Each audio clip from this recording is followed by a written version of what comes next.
Olá, amigo ligado na programação da TVT e você que nos assiste pelo Sistema NET em todo o Brasil. Estamos começando mais um programa Brasil Consciência, uma realização do Sindicato Nacional dos Servidores Públicos Federais na área de Ciência e Tecnologia do setor aeroespacial. O Brasil Consciência continua sua série de debates sobre o desmonte da ciência e tecnologia brasileira, ao mesmo tempo em que o atual governo promove uma das maiores atrocidades com o nosso meio ambiente. No programa de hoje, nós temos a honra de receber a ex-ministra de Meio Ambiente, doutora Isabela Mônica Teixeira, que está aqui nos atendendo graciosamente nessa manhã e que tem sido alvo dessas perseguições. Muito bom dia, doutora Isabela. Obrigado mais uma vez por a senhora ter nos atendido. Temos vários assuntos aí para a gente poder tratar. Teve debate no STF sobre os fundos, né, destinados à proteção do meio ambiente. Temos aí a participação da senhora nas reuniões do COP e gostaria de começar perguntando para a senhora como é que é representar o Brasil num encontro mundial com uma credencial da Espanha. Bom dia.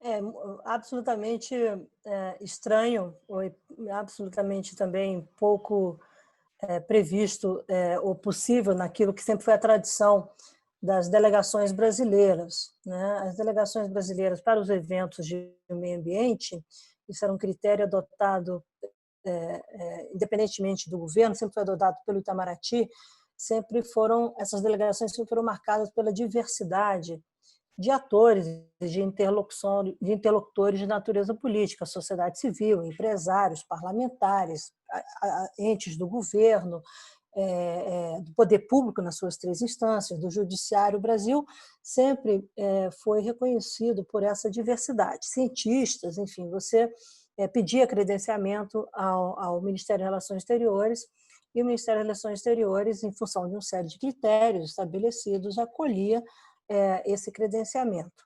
O que quer dizer? Que você tem a delegação que eu chefiei durante a minha gestão como ministro do Meio Ambiente, eu chefiava as delegações brasileiras, tem a delegação brasileira dos negociadores, das instituições, dos pesquisadores diretamente ligados ao mundo da negociação formal na questão climática, na questão da biodiversidade, na questão dos poluentes químicos. A discussão de Minamata, da Convenção de Minamata, foi muito rica. E você tem os atores que a gente chama de grupos de interesse, os stakeholders, que estão participando da conferência na condição de observadores, na condição de participantes de side events, na condição de interlocutores no conjunto da sociedade civil global, onde você tem vários eventos acontecendo paralelamente, eventos esses que muitas vezes influenciam ou contribuem para adicionar informações ao processo formal de negociação. Então, o Brasil, nós sempre operamos numa tradição, e eu digo isso não só na condição de ex-ministra, mas de uma pessoa que trabalha na área ambiental, ou trabalhou na área formal do governo brasileiro de meio ambiente desde 85, e que eu participei de várias dessas delegações como governo, mas eu interagia com os representantes da sociedade civil, com o empresário, com diferentes empresários, com parlamentares, que traziam as suas contribuições, que discutiam com seus pares lá fora, tá? E isso ajudou, muitas vezes, as posições do Brasil, por exemplo, na discussão do Protocolo de Nagoya, recentemente ratificado pelo governo brasileiro, pelo Congresso brasileiro, depois de 10 anos que nós conquistamos o protocolo com a liderança do Brasil, e ser aplaudido no mundo inteiro. Eu tive a honra de chefiar essa delegação, e que várias das conversas envolvendo os países megadiversos, consensos em relação a populações tradicionais, isso foi muito facilitado por esses encontros, side events, eventos paralelos, que a sociedade civil brasileira participava por intermédio de seus representantes, designados em processos democráticos de escolha da sociedade, não é o governo que vai lá, você que vai, e devidamente credenciados. E essas pessoas facilitaram muito a conversas, por exemplo, entre a sociedade civil de países megadiversos, levando contribuições para o processo formal de negociação do Protocolo de Nagoya. Então, eu estou dando exemplos fora da agenda climática, porque o que aconteceu na COP de Madrid, 25, ano passado, foi uma nova orientação assumida pelo atual governo brasileiro de quem iria compor a delegação brasileira. Então, pessoas que tradicionalmente estavam na delegação brasileira por suas funções não formais, mas funções estratégicas no conjunto das Nações Unidas, essas pessoas não tiveram o credenciamento autorizado e, obviamente, eu acabei indo a convite do governo da Espanha, que era um anfitrião, e o governo da Espanha, então, me ofereceu o credenciamento como membro da delegação, como party.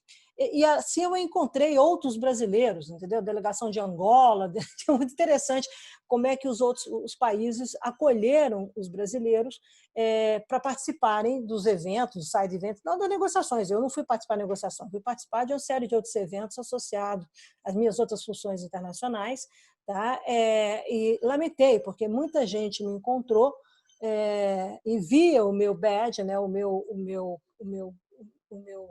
credenciamento como parte de uma delegação europeia, né? E muita gente estranhou, muita gente me perguntou, eu falei, olha, infelizmente o Brasil mudou os critérios de participação e de composição das suas delegações, fazendo com que a gente tivesse que buscar credenciamento por NGOs. Eu tive professores universitários brasileiros que foram como observadores ligados à sociedade civil e à mídia, pessoas que produzem conhecimento científico, são pesquisadores contribuintes do IPCC, participam de eventos importantes dentro da COP, os eventos paralelos, e essas pessoas eu encontrei isso, que eu me surpreendi, pessoas que tradicionalmente estavam nas delegações brasileiras pela nossa diversidade. Não precisa estar alinhado com o governo, não precisa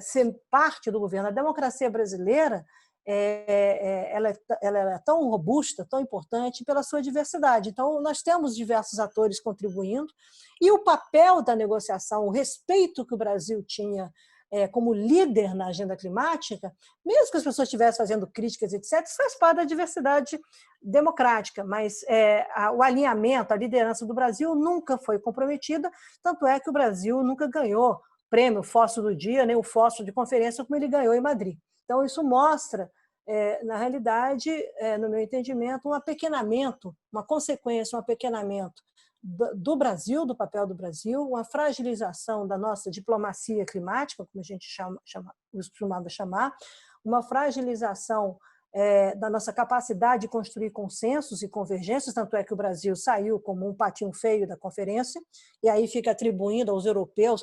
Todas essas dificuldades existem na negociação, agora nunca nos apequenamos, pelo contrário, sempre saímos como vitoriosos, ou quando você não tinha consenso, como aconteceu em Copenhague, que a famosa COP em 2009, todo mundo esperava um acordo, o Brasil, junto com a China, África do Sul e Índia, saíram, esses 4 países criaram o Grupo BEIS, que saíram como grandes líderes da agenda climática, deixando para trás os europeus com o fracasso de Copenhague.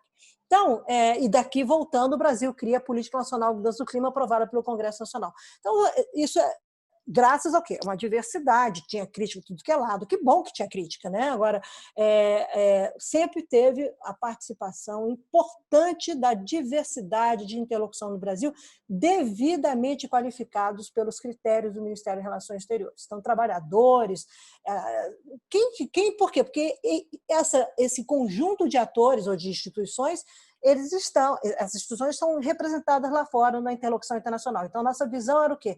O Brasil tinha que estar ocupando todos os espaços, colocando seus pontos de vista, colocando as suas diversidades, suas contradições, isso é importante, nós não somos uma sociedade homogênea, nós não somos uma sociedade resolvida, mas isso não apequena o nosso papel, pelo contrário, nunca pequenou. Isso sempre deu ativos políticos para o Brasil construir pontes e construir pontos de convergência e liderar.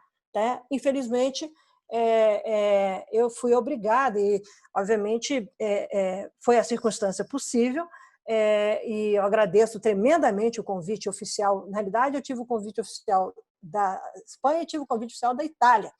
Entendeu? Havia mecanismos de que todo mundo pudesse participar. As organizações não governamentais também fizeram vários arranjos para que todos pudessem ir à COP. O hub, que foi feito lá do Brasil, da sociedade civil, conduzido pelo Instituto Ciência e Sociedade, conseguiu reunir debate com o presidente do Senado, todo mundo estava lá, foi um hub da sociedade civil que permitiu que o Brasil existisse na COP de Madrid, não associado ao fracasso. Então, os bons debates, as boas novidades, os esforços estavam nesse espaço sociedade civil, enquanto que os resultados políticos da delegação brasileira podem ser resumidos com o fóssil do dia, o fóssil da conferência e uma posição de tensão em relação aos negociadores e provocando o Brasil saiu da conferência como um dos países que não viabilizou o consenso em relação aos últimos, ou que adiou a conclusão do livro de regras por uma insuficiência da construção política de negociação. Então, quando você acirra, o conservadorismo do outro lado também vem, tá? E aí, quando vem do outro lado esse conservadorismo, você tende a criar as tensões e você perde a oportunidade, pelo menos, de avançar na agenda, né? Não precisa fechar 100%, mas você avança na agenda. Então, foi uma experiência, para mim, única, né? E uma experiência que eu nunca imaginei que eu pudesse viver como ex-ministro do MBN do Brasil, e, obviamente, outras pessoas que foram... Eu fui absolutamente avisada, não peça credenciamento, será negado, porque os critérios mudaram, então, obviamente, fomos buscar isso e eu agradeço muito, quer dizer, o fato de outros países terem oferecido isso, porque eu tinha que participar da conferência por outras razões, e, obviamente, pelo trabalho. Sabe por que eu agradeço? Porque é um reconhecimento pelo trabalho e a excelência que o Brasil teve na agenda até o ano passado. E isso é todos, dos representantes de Davos, todos os países, o empresariado internacional, os gestores de fundos internacionais, as organizações internacionais não governamentais, sociais, todos que me encontraram, que foram me ver falando em eventos, etc., fizeram questão de enaltecer. E por meu intermédio, quer dizer, eu representei a história de vários ex-ministros, das instituições brasileiras até 2018, numa trajetória que eu considero exitosa e uma história muito bonita contada de um país em desenvolvimento, que tem contradições, tem diferenças, mas que foi sempre capaz de juntar as pessoas e não se colocar contra o mundo. Então, acho que é uma situação que foi única, tá? Mas eu espero, a próxima COP, certamente eu não irei pelo governo brasileiro, né, na delegação brasileira, não seria credenciada por isso, ninguém vai ser, então vou lá, certamente por outras instituições, isso está sendo ouvido, ou talvez pela sociedade civil, né, que é onde hoje eu, no Brasil, estou. Né? Então, assim, como eu não sou governo, então eu vou ver como é que vai ser essa participação, ou como convidada do governo do Reino Unido, possivelmente vai acontecer isso. Tá? Então, uma pena, eu lamento, não por mim, eu lamento pela a delegação brasileira perder esse brilho, tá? Perder essa... E tudo isso tem simbologia política, sabe? E tudo isso foi diluído. Eu passei pela área do Brasil, onde ficava o escritório do Brasil, eu vi com muita tristeza, sabe? Porque o escritório do Brasil antes bombava.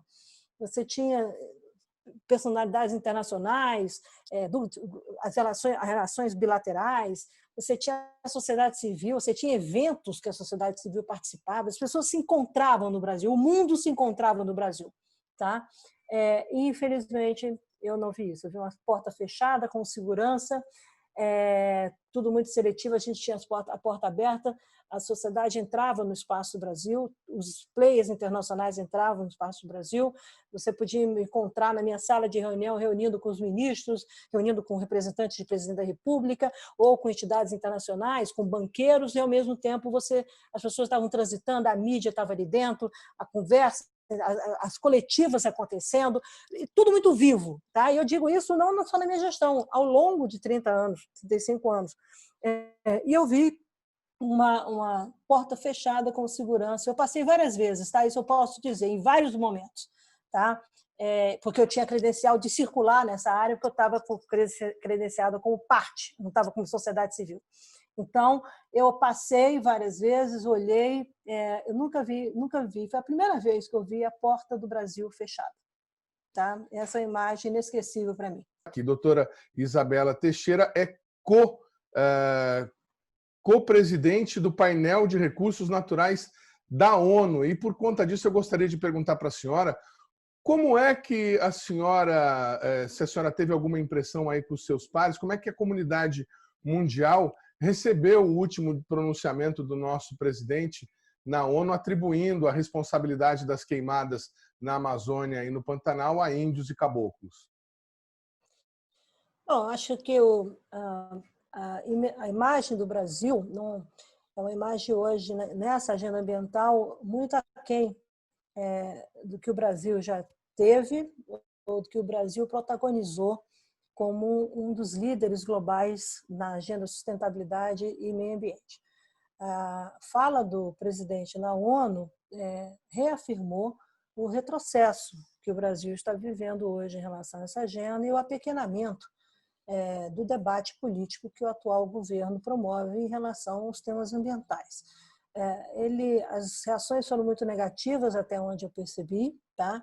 Até onde eu pude colher. As pessoas viram com muita desconfiança os dados apresentados, inclusive foram imediatamente desmentidos pelos cientistas, pelos dados oficiais. Hoje, no mundo, se você afirmar um número, você tem que saber construir esse número para poder ter solidez. E esses números são cada vez mais alocados na robustez do conhecimento científico. Então, você não tem achismos mais, né? Você tem que usar sempre, ainda por cima, usar sempre dados robustos para que as afirmações políticas feitas por um líder de Estado, por um chefe de Estado, tenham consistência na extensão do seu discurso e do seu papel no âmbito da cooperação internacional multilateral. Então, sempre com muito cuidado, o Brasil sempre ofereceu dados nas falas dos presidentes ou nas falas dos ministros. Eu não poderia fazer uma fala na ONU ou em qualquer lugar internacional sem que a minha fala não fosse devidamente revista, acertada, por conta exatamente de impactar a credibilidade política do país e diplomática. Então, a fala do presidente acabou reafirmando a desconfiança que ficou da sua última fala ano passado. A última fala também foi complicada, de 2019, e a de 2020 ele acabou cometendo afirmações de um conteúdo, se me perdoe, absolutamente simplista do ponto de vista de argumentos e de teses, né? Porque é uma fala que não tem consistência política, nem científica, nem econômica, nem cultural, nem histórica, porque ela se desdiz nos argumentos históricos que o próprio Brasil sempre defendeu. Tá? E se desdiz da performance das instituições brasileiras, inclusive das Forças Armadas. Então, não só da ciência. Então, se atribuir responsabilidades a fenômenos, por exemplo, de queimadas associados à natureza, a gente sabe que isso acontece quando você tem raio para pegar fogo na floresta, num Pantanal. Nós estamos num período de seca.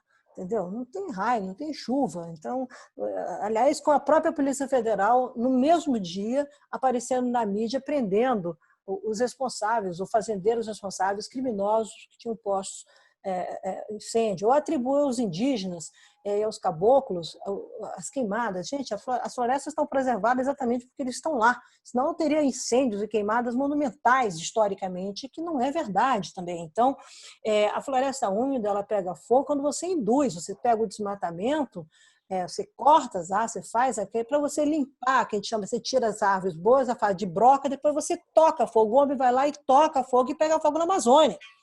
Tá? Então, você tem inúmeros publicações científicas pelo próprio INPE, com monitoramento de queimadas e incêndios, que o Brasil tem sofisticadamente, desde a década de 80, liderança do professor Alberto Setzer, o primeiro memorando de entendimentos do Brasil, com o Brasil e Estados Unidos, para que o Brasil pudesse desenvolver a capacidade de combate a incêndios e queimadas. O Brasil não tinha essa capacidade operacional no âmbito do programa Preve Fogo. Isso foi feito em 91. Eu tive a honra de, como funcionário do IBAMA, ir lá junto com o professor Alberto Setzer para viabilizar o acordo com o NASA e com o Serviço Florestal americano, que, aliás, eu, como ministra, refiz esse acordo para dar esse conhecimento, por exemplo, de técnicas de fogo contra fogo. O IBGE, aqui no Cerrado, liderança do professor Braulio Dias, todo mundo, era um momento, o Brasil construindo isso desde 91, por isso você tem brigadistas, por isso você tem oficiais do Corpo de Bombeiro treinados no exterior para poder criar essa capacidade no Brasil. Então, e essas causas todas e efeitos estão mapeadas. O Brasil oferecia cooperação internacional para países nesta área. Tá? Com a Bolívia.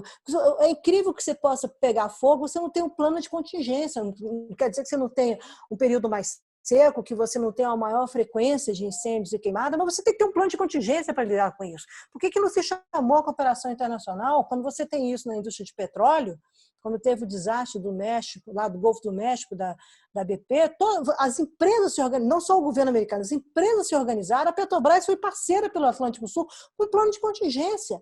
Então, as empresas todas que operam, você tem que ter, o Brasil tem que saber agir, e o Previ Fogo tinha as estruturas montadas. Infelizmente, isso não foi se apropriado pelo país, por questões que devem ir desde a questão fiscal até a insuficiência de conhecimento por parte dos atuais gestores públicos sobre isso, tá?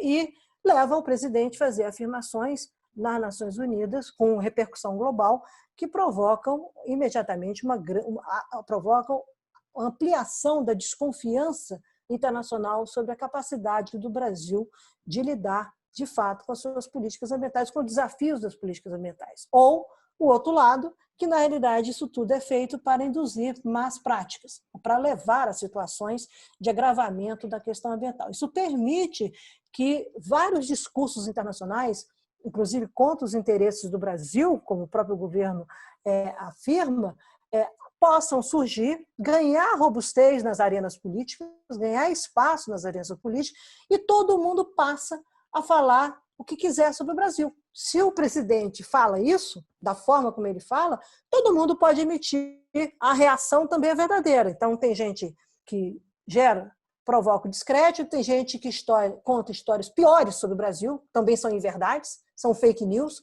Tem gente que vai usar isso contra os interesses do Brasil em outras arenas comerciais, etc., para criar dificuldades. Ou seja, você acaba provocando uma cascata de efeitos negativos que, por final, alimentam as maluquices ou as neuroses que são colocadas por alguns atores hoje no governo no Brasil, ou alguns atores do setor, de alguns setores econômicos do Brasil. Então, é uma estratégia que a gente chama lose-lose. O Brasil, perdedor a perdedor, o Brasil se apequena na sua liderança política, o Brasil desqualifica as suas instituições científicas que afirmam com muito, dos melhores, nós somos conhecidos na luz da Terra como das melhores ciências do mundo. Tá? O brasileiro tem que ter muito orgulho disso. Você desqualifica as instituições, desqualifica o conhecimento científico, você esvazia a diplomacia, isso é outra coisa importante. O Itamaraty é uma casa de grande responsabilidade e de grande conhecimento, uma das melhores diplomacias do mundo, reconhecidamente uma das melhores diplomacias do mundo, que infelizmente está sendo apequenada. Você impacta a desconfiança nas cadeias econômicas, nos investidores que hoje querem cada vez mais colocar dinheiro com a questão ambiental na centralidade, entendendo que você tem que fazer um decoupling entre crescimento econômico e reduzir impactos ambientais. Quem tem uma grande preocupação de associar isso a uma inclusão e uma redução de desigualdade social no país, então você gera uma cadeia de impactos negativos a partir de uma fala que é uma fala que não traduz o que o Brasil porque ela é pequena no Brasil, ela é feita em cima de afirmações absolutamente falsas, absolutamente equivocadas, e não traduz o que a sociedade brasileira o que as instituições, e ainda por cima cria dificuldades para o setor privado, para investidores, etc., porque isso fica, o próprio Congresso Nacional, o Judiciário, todo mundo está reagindo, dizendo que nós não somos isso. Não quer dizer que você não tenha que aperfeiçoar políticas ambientais, não quer dizer que você não tenha que melhorar regras. Ao longo de 35 anos você vai evoluindo. Agora, você não pode fazer isso, ou não deve fazer isso, baseado em verdades, em fake news, em não conhecimento científico, no apequenamento das nossas instituições e, mais do que isso, no apequenamento do nosso papel político internacional. O Brasil é um país muito importante para o mundo, O Brasil é um país que na área ambiental é o G1, é chamado G1 em biodiversidade, um país estratégico para as questões climáticas, que pode oferecer soluções e resolver esse problema com o seu desafio de crescimento econômico e desenvolvimento. Tá? Agora, o Brasil sempre foi líder nessa agenda, tá? E nunca permitiu que ninguém, por mais que tenha os interesses internacionais, e eles são visíveis e presentes, como o Brasil tem os seus interesses também, ele nunca permitiu que as pessoas pudessem ameaçar o entendimento, por exemplo, de soberania, etc. E hoje, com essas falas, com essas situações, você tem muito mais gente dizendo o que o Brasil tem que fazer do que o Brasil está fazendo.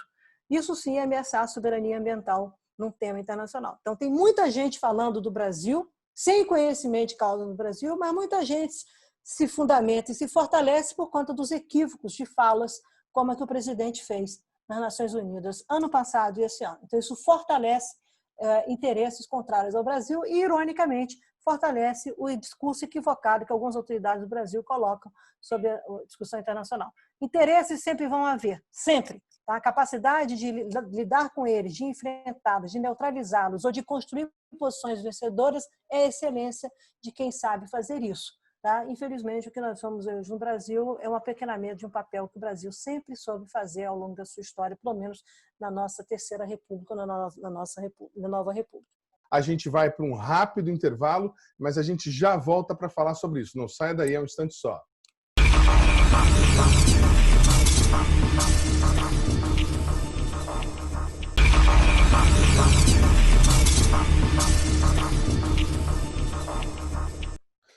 Segundo bloco, o programa Brasil Consciência de volta, falando mais uma vez sobre o processo de desmonte das instituições de fiscalização e os ataques ao nosso meio ambiente que o Brasil vem presenciando recentemente. Estamos com a ex-ministra, mais longeva ministra da nossa democracia, ministra do Meio Ambiente, Isabela Mônica Teixeira. Nós temos claramente, nesse momento no país, um problema das autoridades que estão governando com dados oficiais. Os dados de desmatamento são questionados, os dados de queimadas são questionados, os dados de desemprego são questionados, os dados... Enfim, existe uma corrente contra a ciência. A senhora acha que isso é um movimento... Eu sei que a senhora é muito técnica e costuma falar sempre sobre a visão técnica das coisas, mas a senhora acha que esse é um movimento deliberado para passar a boiada e fazer a permissão para atos contrários aos interesses do meio ambiente? Bom, eu acho que essa pergunta tem várias perguntas dentro de um para chegar nesse raciocínio. A primeira questão é todas as políticas ambientais do Brasil, as leis, tudo que decorre nesse período da nova república, né? Foi quando você teve o primeiro Ministério do Meio Ambiente, criado em 85, chamado Desenvolvimento Urbano e Meio Ambiente, você sempre trabalhou esses temas ambientais com a ciência como aliada. Tá? Na conservação da biodiversidade, na questão climática, na questão de químicos, na questão da poluição do ar. Tá? Então, é o que a gente fala no jargão, que as políticas são science and policy oriented. Elas são orientadas pela ciência e as políticas e a ciência andam juntas. Tá? Isso sempre exigiu da área ambiental que ela, politicamente, tinha que trilhar sobre dois caminhos. A tese científica, os dados científicos reais, mostrando a realidade e as relações de causa e efeito, porque o desmatamento prova que, além da perda da árvore, o que significa isso no conjunto dos equilíbrios ecológicos? O que significa isso nas funções ecossistêmicas?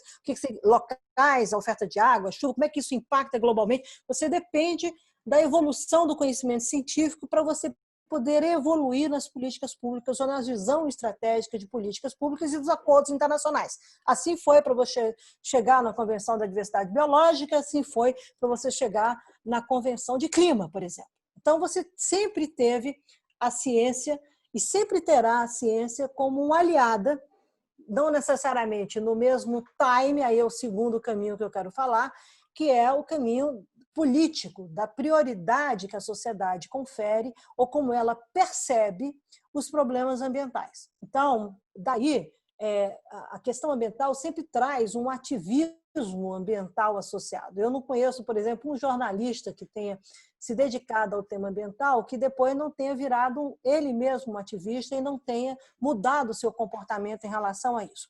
É uma coisa que apaixona as pessoas. Por quê? Porque tem a ver com a sua qualidade de vida, tem a ver com as suas escolhas que impactam, as escolhas que impactam os seus filhos, tem a ver com você comer melhor, você viver melhor, você ter um transporte melhor, você tem a ver com a responsabilidade do coletivo. É o individual, os interesses individuais e interesses coletivos.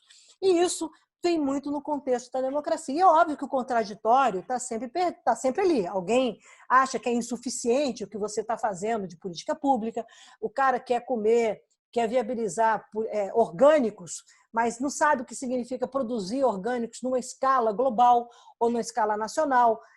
A ciência também assegura que você possa usar agroquímicos, agrotóxicos em determinadas quantidades, que isso não compromete mas a estabilidade do ecossistema, mas o outro lado é que você não quer comer com químicos, então você quer comer o mais orgânico possível, você quer ter um retorno para a natureza. São comportamentos que o conjunto das políticas públicas tem que recepcionar em função dos interesses econômicos, dos interesses sociais, da demanda de desenvolvimento local, regional, da inovação tecnológica, dos custos e da ciência. A ciência, então, ela vai pautando, ela vai colocando isso ali o tempo inteiro para a gente, para os tomadores de decisão. Tá? E as políticas públicas seriam assim formuladas. O que acontece? Na questão do desmatamento, na questão de queimadas, isso não é diferente.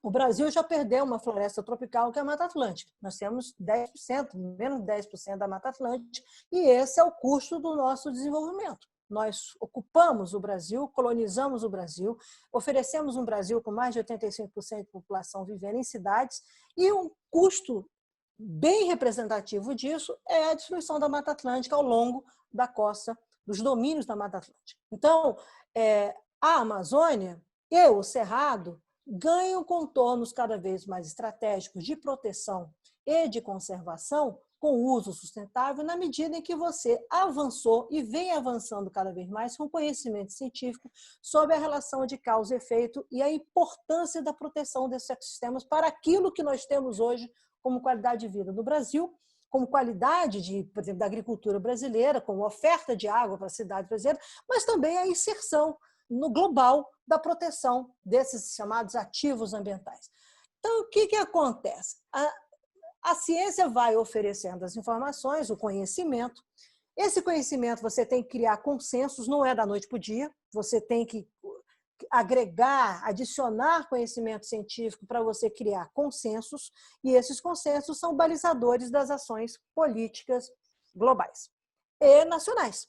E assim o Brasil vai indo, ou ia indo, com insuficiência de conhecimento para afirmar determinadas teses políticas que estavam já, ou já são de domínio dentro daquela percepção que a sociedade tem sobre os problemas. Então, muitas vezes, a sociedade tem uma percepção sobre causa e efeito, por exemplo, da poluição, da degradação dos manguezais, que você precisa que a ciência te dê os números, a robustez, que aquilo acontece naquela direção, não necessariamente naquela magnitude, como alguns estão dizendo, que é o que separa o conhecimento científico do achismo político. Tá? Eu sempre usei essa expressão, tem que parar com o achismo político. Por isso que eu sou sempre muito visto como uma pessoa técnica. Então, olha, deixa eu traduzir isso para a dimensão política dos assuntos. Então, o que está acontecendo hoje no Brasil? Se você quer romper esse equilíbrio, você começa a gerar questionamentos não necessariamente robustos, com fundamentação científica, sobre os dados científicos que são auditados no caso do desmatamento, no caso das queimadas, porque nós oferecemos isso como resultado do Brasil nos últimos 30 anos para internacionalmente. Os órgãos internacionais auditam os resultados do Brasil, então o trabalho do INPE, dentro da Convenção de Clima, essas taxas de desmatamento, monitoramento de queimada, nós trabalhamos isso em comunicados formais, oficiais do Brasil, e são auditados, reconhecidos internacionalmente que têm robustez. Tá? E, obviamente, esse conhecimento ele é marcado no tempo, mas ele evolui com a inovação tecnológica, com as novas ferramentas, e a questão de satélites é uma das agendas de privilégio disso, de maior evolução. Você enxerga mais, mede melhor, mensura melhor, identifica melhor as causas e efeitos com a evolução, de fato, do tempo e da tecnologia. E isso gera, obviamente, para o tomador de decisão na instância pública, uma série de questionamentos, porque você quer respostas que, às vezes, a ciência, a limitação tecnológica não é capaz de te dar as respostas na velocidade que você precisa para tomar, às vezes, algumas decisões. E isso gera um gap, gerou muito no passado, tá? Até que o Brasil fez uma decisão de, junto com o INPE, e eu gosto de falar isso, como nós fizemos lá com o Setzer, com a história dos americanos, que aperfeiçoou o monitoramento de queimadas com a NASA, com a cooperação. E, por outro lado, a gestão ambiental pública evoluiu no pré-fogo, no enfrentamento às queimadas, qualificando, até você ter programa de brigadista, os índios eram qualificados, as populações tradicionais, você gerava na prevenção e no combate, não só os oficiais do corpo de bombeiro. Isso é interessante, são as decisões políticas que você toma para poder agir preventivamente, que, infelizmente, hoje o que você vê é um desmantelamento disso. Mas, na ciência, a ciência evolui com essas tecnologias e ofereceu lá atrás, uma decisão que foi tomada em 2004, ainda na gestão da ministra Marina Silva, uma decisão de adotar um novo instrumento, porque você teve um segundo pico de desmatamento de 27 mil quilômetros quadrados, o primeiro pico foi no governo Fernando Henrique, de 29 mil quilômetros quadrados, você teve um segundo pico, e a decisão estratégica do governo federal, do presidente Lula, todo mundo, foi reverter a curva. E para isso, para você reverter a curva, mesmo que você estivesse investindo em fiscalização como foi investido, você precisava do apoio da tecnologia e da ciência. E foi a decisão de fazer o DETER, tá? Um instrumento importante, com as limitações tecnológicas que tinha na época. Você não tinha que esperar a taxa PRODES, o ano, você consolidar. Você tinha que entrar no dia a dia para orientar melhor as ações de fiscalização, como você tinha as informações de queimadas acontecendo, etc. Esse processo, claro que ele, no primeiro momento, ele tinha limitações. Depois, na minha gestão, a gente fez o DETER-B, que eu chamava DETER-B, DTC, e mudança de satélite, pacto com a Índia. Nós tivemos que envolver com a China, como é que todo mundo, e o INPE liderando essa interlocução, ou seja, aperfeiçoando a taxa PRODES, no que tinha que aperfeiçoar, e melhorando o instrumento de alerta, tá? Para uma ação imediata do IBAMA. E isso gerou, eu me lembro, à época, um grande debate, porque os próprios desmatadores começaram a seguir as coordenadas do DETER para poder esvaziar a fiscalização do IBAMA. E o IBAMA e o INPE tiveram que achar um novo método, uma nova maneira de divulgar os dados para não prejudicar a inteligência. O IBAMA passou a ser o Sistema Brasileiro de Inteligência e trabalhando com Polícia Federal, Polícia Rodoviária Federal, toda uma coordenação, e a Força Armada. Lembro que em 2011 a presidente Dilma criou o GGI, e o Grupo de Gestão Integrada, e nós fizemos a coordenação, junto com o ministro da Defesa, Nelson Jobim, e o ministro da Justiça, de uma ação articulada com Forças Armadas na Amazônia, com a ciência e o INPE ao lado.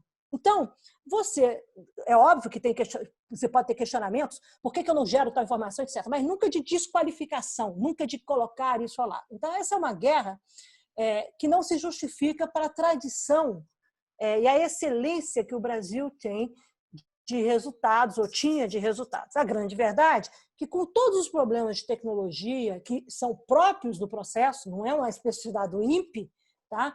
A ciência sempre foi uma grande aliada, e esse alinhamento e essa aliança propiciou que a gente atingisse as menores taxas de desmatamento da história. A curva inverteu. É claro que tem oscilações, e essas oscilações têm a ver com o combate ao crime ambiental. Você está lidando com o crime organizado, você tem uma série de outras variáveis que influenciam isso, mas não a informação que era dada. A informação que era dada permitiu que tivesse aperfeiçoamentos nos processos de fiscalização, e esses aperfeiçoamentos no processo de fiscalização levaram ao aperfeiçoamento de demanda de análise de dados dentro do DETER, o que fez a gente evoluir para novas tecnologias como o DETER-B, e fez também, na minha época, eu me lembro que a gente deixou a Estratégia Nacional de Monitoramento de Biomas saindo em parceria com o INPE, com a Embrapa, fizemos o TerraClass.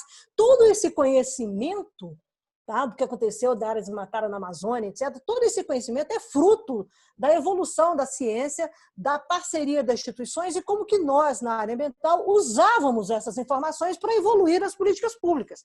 Então, qual é a diferença? A diferença é que nós trabalhamos a ciência como parceira. Tá? O ex-presidente do INPE, o Gilberto Câmara, a doutora Thelma Krug, que foi também secretária do Ministério, foi minha diretora de desmatamento, ela trabalhou na revisão, na 4ª revisão do PP-CEDAM. Nós fizemos o PP Cerrado, trabalhando com a Universidade Federal de Goiás, a Federal de Lavra, para fazer o cadastro ambiental rural do Código Florestal, sempre a ciência como aliada e a inspiração, vamos chamar assim, a mentoria do INPE, tá? Como um parceiro. A Embrapa usa os territórios também, e colocamos todo mundo juntos, até para fazermos a chamada NDC do Acordo de Paris. Todos vieram para dentro do Ministério do Meio Ambiente e dar a sua contribuição.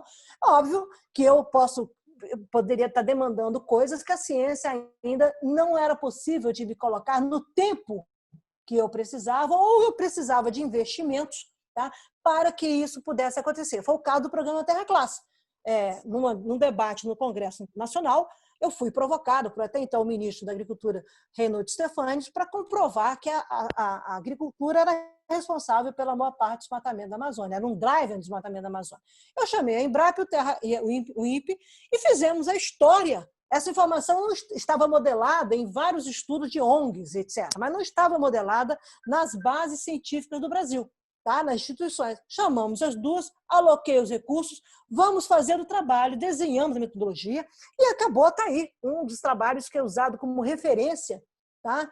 Citado internacionalmente, citado com grande credibilidade científica, todo mundo aplaude, todo mundo entendendo onde tem recuperação, onde nós construímos, e as próprias ONGs que tinham os conhecimentos de determinadas regiões, foram usadas com seu conhecimento científico, do que foi produzido, que isso é publicado internacionalmente em revistas especializadas. Então, você tem que reconhecer que há um grande acúmulo de conhecimento científico em algumas ONGs ambientais no Brasil, por uma única questão: se publica em revista indexada internacional. Então, você tem um crivo, da mesma maneira que os cientistas do INPE publicam, as universidades publicam, ONGs brasileiras publicam com excelência e são reconhecidas, por exemplo, por esse trabalho são reconhecidos pelo IPCC, pelo IPBS da biodiversidade. Então, os painéis científicos internacionais avaliam, reavaliam, como eu gosto de falar, espancam os dados, veem a consistência, e isso tem que ser valorizado por nós, gestores públicos, como um ativo do Brasil, e não um esvaziamento. Então, me parece, quando você coloca essa questão, eu não posso fazer a avaliação das intenções do vice-presidente da República, mas me parece que você tem, na realidade, um grande desconhecimento, mas um grande desconhecimento, tá? Dessa realidade, da história dessa realidade, tá? Das contradições que a história mostra. Tem várias coisas que foram afirmadas no passado que, com o avanço do conhecimento, tem uma de magnitude muito menor do que foram afirmadas no passado. Tem muita coisa que deixou de ser verdade, porque era circunstancial, não era estrutural. Tá? Mas outras coisas são estruturais. A história do desmatamento é absolutamente estrutural. As taxas de desmatamento são colocadas aí, você precisa responder melhor, tem números importantes sobre degradação e fragmentação de florestas, e isso precisa ser incorporado do ponto de vista do comprometimento das funções ecológicas da Amazônia, por exemplo, ou das funções ecológicas do Cerrado. Tá? Mas as metodologias, como isso é usado, isso é inegável. É inegável que o Brasil está tendo aumento de desmatamento. É inegável. É inegável que nós estamos experimentando um retrocesso de uma agenda que mudou em 2004. É inegável que o Brasil hoje não tem os elementos, pelo menos nas falas políticas, para lidar concretamente com a inversão da curva que é tão desejável. Ou seja, o Brasil tem 2 desafios hoje, politicamente: conter o retrocesso que está colocado, tá? Infelizmente está aí, ok?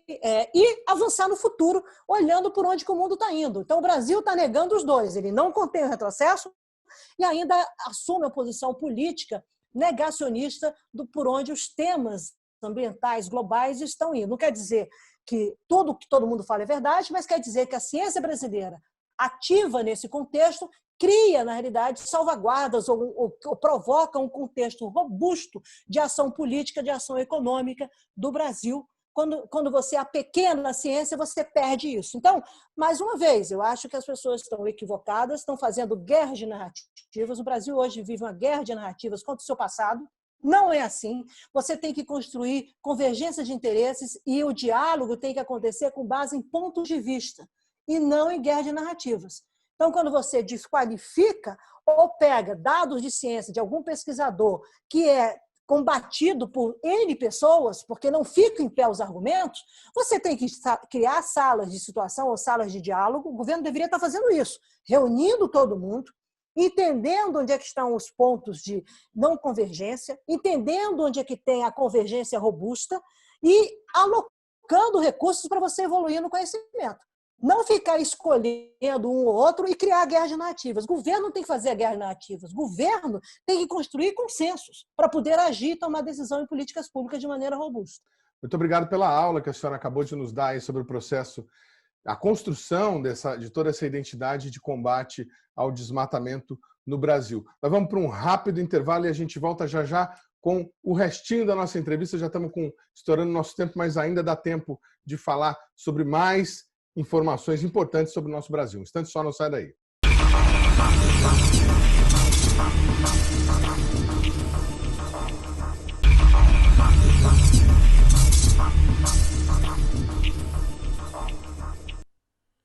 Voltamos com a terceira parte do nosso programa e o último trecho da entrevista com a ex-ministra de Meio Ambiente, Isabela Teixeira, falando sobre as disputas do governo federal com as instituições de pesquisa. Eu acho assim, disputas, isso é um aspecto importante. Tem sempre disputas de instituições. Instituições querem acessar recursos, instituições científicas ou não, querem acessar prestígio político, querem espaço político. Mais uma vez, você tem que ter a capacidade de coordenação, de governança pública em relação a isso de liderança.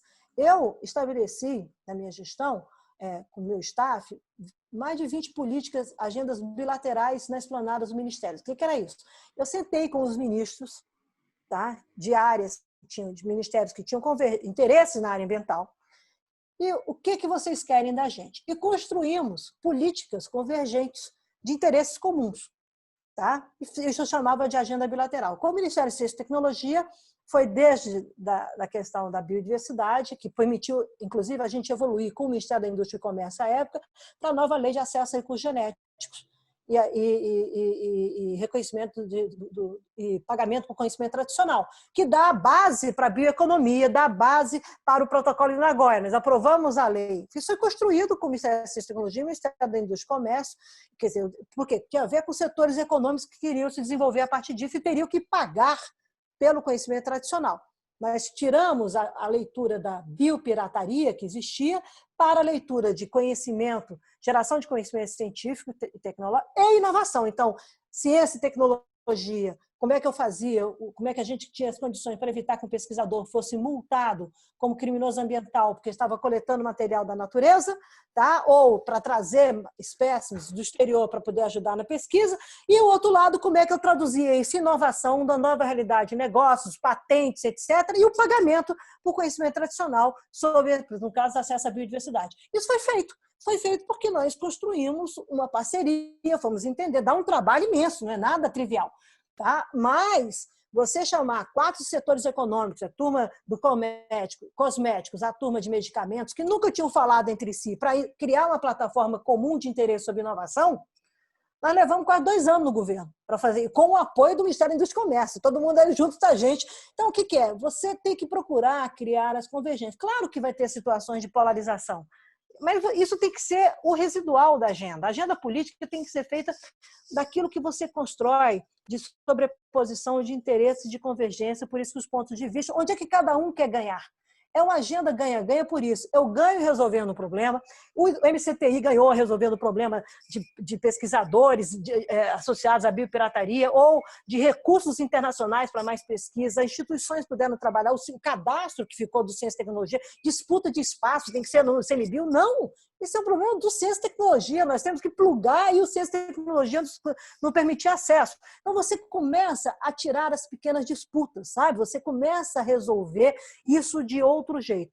Isso foi feito com o Ministério da Saúde, isso foi feito com o Ministério da Agricultura, a construção do código, foi feito com o Ministério das Relações Exteriores, o sucesso na agenda internacional, a expressão de soft power do Brasil internacional. Foram anos vencedores do Brasil, da Rio+20, a Conferência de Paris, a Protocolo de Nagoya. Quer dizer, tudo isso foi feito com base em diálogo, convergência e limites, você vai dando limites. Eu sou muito grata, não só ao INPE, a Embrapa, etc., mas muito grata às instituições brasileiras que nos ajudaram no desmatamento, por exemplo, a Polícia Rodoviária Federal, a Polícia Federal, a ABIN, a Agência Brasileira de Inteligência, o CECIPAM. Eu trabalhei com todos eles. Eu conversava com todos eles, eu tinha agenda com todos eles. E alocava dinheiro para todos eles. O Ministério da Defesa pegou dinheiro do Fundo Amazônia para financiar o CECIPAM, nessa tecnologia de radar que eles estão falando hoje. Checa os recursos, foi aprovado. O ministro Jacques Wagner acessou, se não me falha a memória, 70 milhões de reais. Precisa de mais? Não briga com a sua internacional, não. Tem o ministro, eu defendia perante os representantes desses países, porque o Brasil estava andando de maneira coordenada em termos de política. Hoje você não tem. Hoje você tem o general Mourão no Conselho da Amazônia, tentando coordenar isso. Você não tem sociedade civil para fazer contraditório, você tem uma interlocução fragmentada. É muito melhor você ter o contraditório desde o início do processo do que de maneira reativa. Quando você sabe onde é que estão as dificuldades, você consegue construir dando peso a essas dificuldades e entendendo o que você tem que deixar para trás, o que você de fato tem que levar em consideração de caráter estratégico. Eu prefiro fazer assim, dá trabalho, não é fácil, não é no grito, mas nós vivemos uma democracia, não é de cima para baixo. Você tem que construir com as pessoas para que isso seja permanente. Tá? Então, se, como eu disse, outras instituições querem acessar recursos para trabalhar sobre possíveis soluções em temas ambientais, o faça. Isso requer coordenação, gestão e não vilanização dos parceiros. Hoje você cria vilanização, você desqualifica em vez de juntar. Você tem que unir, você tem que ter prioridade, você tem que entender os interesses, você tem que entender onde você quer chegar. Ou o governo brasileiro diz e afirma que é uma prioridade acabar com o crime ambiental na Amazônia, e como é que isso se traduz, tá? Entendendo prioridades também como a regularização fundiária. A regularização fundiária não é a regularização da grilagem. Não é. Então você tem que entender como é que você coloca isso no tempo e com transparência constrói soluções. Vai chegar em determinado momento que você vai ter os trade-offs. E aí é a decisão. Você não faz omelete sem quebrar os ovos. E aí a legitimidade de quem está no poder de assumir, como eu falo, na alegria e na tristeza. Eu fiz no Código Florestal. Levou-se 10 anos de disputa, desde 2002, tá? Com a edição da medida provisória em 2001 do governo Fernando Henrique, uma disputa entre agricultura e meio ambiente. Não se conseguiu, ao longo do governo Lula, um consenso dentro do Executivo. A decisão foi remeter para o Congresso. Eu tive que ir para o Congresso negociar. Então, eu não estou mais negociando na arena do Executivo, eu tive que negociar com 600 pares. Aí, você tem que saber o que você constrói, o que é intocável para você, o que você reconhece que precisa mudar e o que você vai perder em função de interesse. Isso é democracia. Tá? Eu não consegui todas as minhas teses. Agora, o código é o código do consenso desse momento político do Brasil. É assim que se faz políticas públicas, se você tem uma visão estratégica sobre o que você quer. Hoje, o Brasil vive guerra de narrativas, o Brasil vive uma fragilização da governança pública ambiental no Brasil, da gestão ambiental pública brasileira. O Brasil vive falsas teses sobre soberania. Tá? A discussão de soberania sobre meio ambiente está equacionada no princípio 21 da Declaração de Estocolmo de 1972. Daqui a 2 anos vai fazer 50 anos.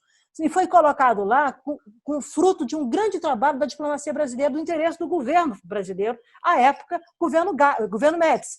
Então, olha só, são discussões vazias que eu quero dizer. Isso não é o relevante. O relevante é, temos desafio de desenvolvimento, precisamos acabar com o desmatamento porque é crime, tá? É crime. Tá? Precisamos resolver os déficits sociais, as desigualdades sociais que nós temos na Amazônia e fora da Amazônia. Precisamos entender como é que vamos avançar numa agenda de desenvolvimento com mais justiça ambiental. Precisamos fortalecer a democracia brasileira. Precisamos ter a Amazônia com as soluções que vêm da Amazônia. Portanto, não é militarizando a Amazônia que você vai resolver isso, mas não é esvaziando o papel das Forças Armadas na Amazônia também que você vai resolver isso. As Forças Armadas não resolvem desmatamento, como IBAMA não resolve segurança nacional de fronteira. Entendeu? Então, é tão simples quanto isso. Nós temos que entender como é que a gente junta esforços, lidera, coordena, obviamente, resguardadas as autonomias institucionais e os elementos políticos que definem ou determinam a eleição de um governo na democracia. Agora, apequenar os processos, apequenar os espaços políticos, tratar de guerras que não existem, tá? Desqualificando como foi feita a questão da ciência, falar que satélites que não leem são a resposta, não é. O arranjo me parece estar errado, tá? Ou insuficiente para lidar com a dimensão dos problemas que estão emergindo ou retomando em outra escala, em outra magnitude na Amazônia.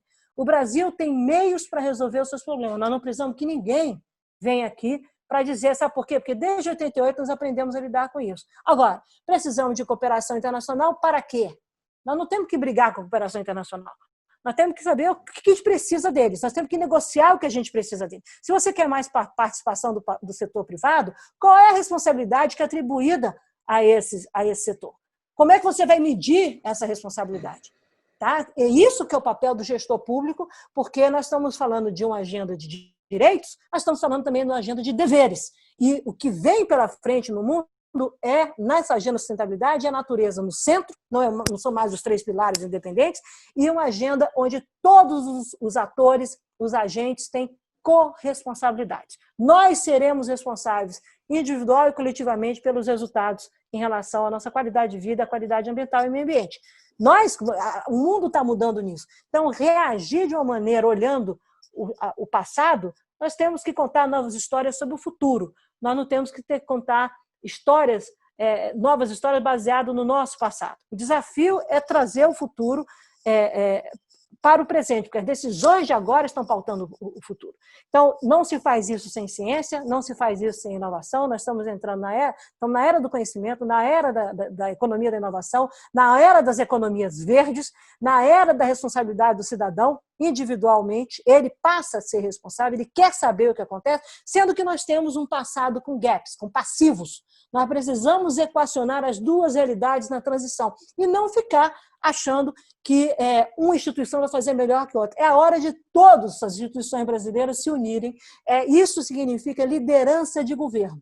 Isso significa reconhecimento, como é que você vai avançar. Meio ambiente não é área para fazer política de mimimi, nem bravatas nas esplanadas do Ministério.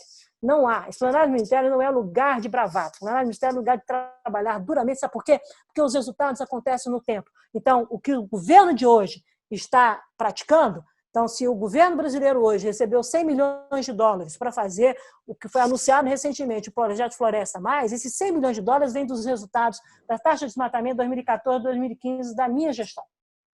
Tá? Do mecanismo de REDD Plus da minha gestão, que nós negociamos internacionalmente, que nós lideramos, da linha de FREL da minha gestão, que construímos com o INPE, construímos com a Embrapa, etc, etc. O que significa? Que bom que chegou. Que bom que vão fazer, temos que ver qual é o programa, etc.